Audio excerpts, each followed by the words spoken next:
আসসালামু আলাইকুম রহমতুল্লাহি ওয়া বারাকাতুহু। সকল প্রশংসা মহান আল্লাহ তাআলার জন্য, আলহামদুলিল্লাহ। লাখো কোটি দরুদ রাসূলের উপর সাল্লাল্লাহু আলাইহি ওয়াসাল্লাম।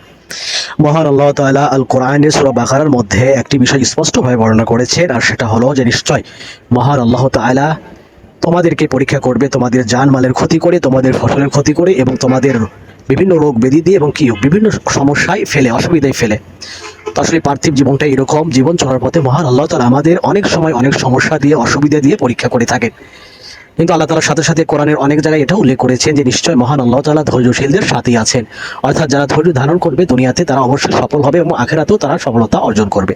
আল্লাহ রাসূল এইদিকে ইশারা করেছেন, আল্লাহ রাসূল এটাই বলেছেন যে দুনিয়া এবার পরীক্ষার কেন্দ্র, পরীক্ষার স্থল। বলে দুনিয়ার জীবনে মানুষকে অনেকভাবে মুসিবতের সম্মুখীন করে এভাবে পরীক্ষা করা হয়।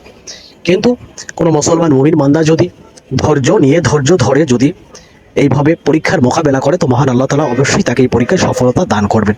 এই জন্য আমাদের জীবন চলার পথে আমরা যে কোনো সমস্যার অসুবিধায় পড়ি, যে কোনো সমস্যায় পড়ি, আমাদেরকে পরিপূর্ণভাবে ধৈর্য ধরে বিষয়টা আমাদের সমাধানের চেষ্টা করতে হবে। যদি ধৈর্য নিয়ে যদি আমরা যে কোনো সমস্যার সমাধানের চেষ্টা করি, তো মহান আল্লাহ তাআলা অবশ্যই আমাদেরকে বিজয় দান করবেন, হোক সেটা কোনো কিছু অর্জনের মাধ্যমে অথবা বর্জনের মাধ্যমে। তো মহান আল্লাহ তাআলা আমাদেরকে সঠিক বোঝ দান করুক, আমিন। আমরা যেন ধৈর্যশীলদের অন্তর্ভুক্ত হতে পারি, আল্লাহ তাআলা সেই তৌফিক দান করুক, আমিন।